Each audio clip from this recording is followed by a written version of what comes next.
Subscribe to our channel and press the bell icon on the YouTube app to never miss an update from the Beverage Trade Network.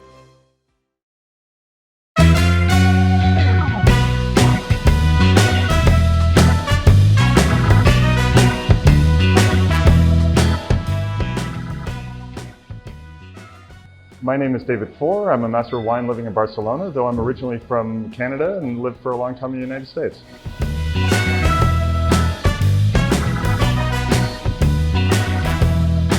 I think that the wine industry is stuck in this normal distribution channel, this normal way of messaging that they've been doing it for decades. And I think, as we saw in ProVine last week, that there's thousands and thousands of the wine trade all competing in the same place, trying to get their wines to the market in the exact same way, competing with each other. Why can't we do it differently? And you have this situation where producers are making wine. Producers make wine with passion, and their message is getting diluted on the way to the consumer. And why shouldn't the producer be able to communicate directly with the consumer in a way that describes their passion for their wine? And so in that way, I think the wine industry is ripe for distribution in terms of their path to market and communication.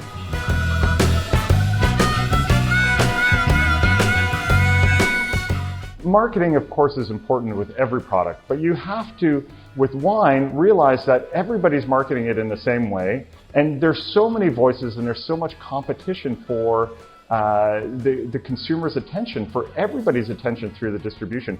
You've got to not just place importance on marketing, but you've got to place importance on doing it in a different way. If you're the same as everybody else, you're going to fail. I think you need to be unique, but you still have to be authentic. You have to be genuine in the message that you're communicating, and that the way that you communicate it, you can't just say, for example, a producer or distributor can't just say, oh, we need to have a social media presence, we need to have a social media strategy. You have to be authentic with it, and you have to be genuine in the way that you communicate it.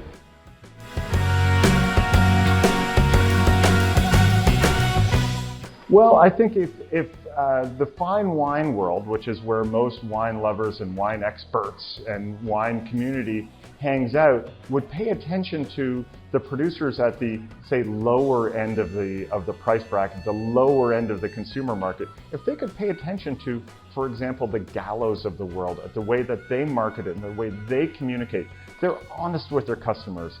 They are giving the customers what they want, and they're messaging to the customer in the way that the customer wants to hear. I think we could all do well to pay attention to those producers.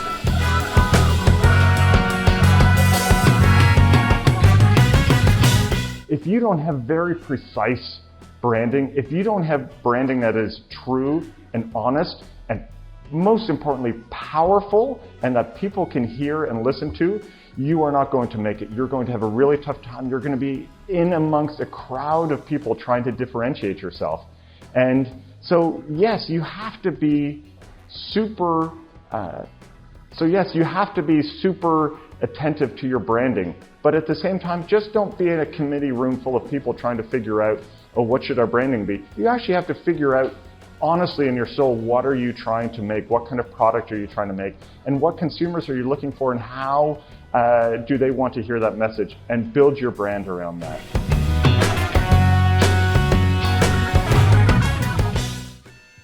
You know, you can always get a consumer to try wine once, but if the quality isn't there, they're not going to come back to it again. Now, but at the same time, we don't pay enough attention to what the average consumer is looking for in their product.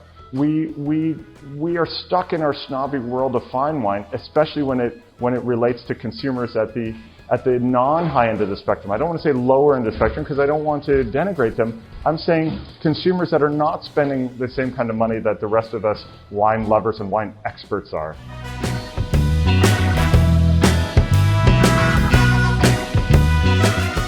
Well, your presentation, your label, your package is all about your brand messaging, and you have to structure your package to relate to your brand messaging. They have to be the same. It does you no good to make a sophisticated, elegant, I'm from a Grand Chateau package on a 7-pound bottle of easy drinking wine. You have to have them match together. And so there has to be thought into doing that. But at the same time, you can't just be the same as everybody else. You have to figure out a unique way to convey your brand message.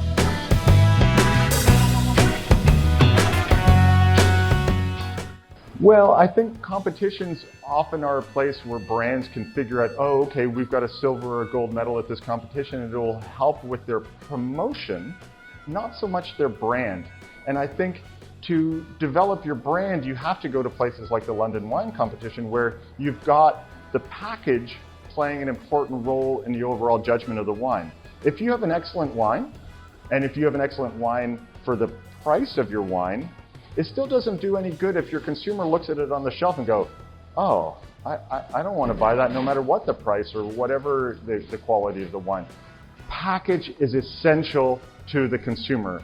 And if you actually listen to consumers out there and learn how they actually buy wine, package is a massive part of that decision making.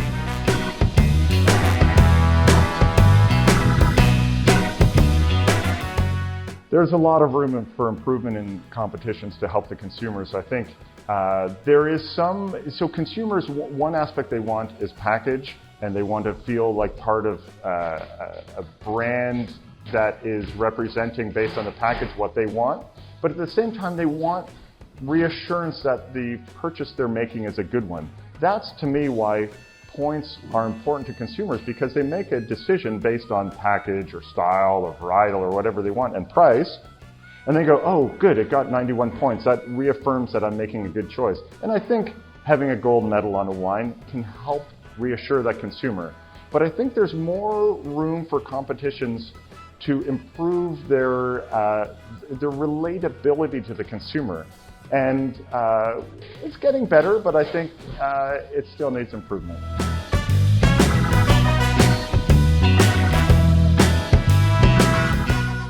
This is the thing. I love all wine.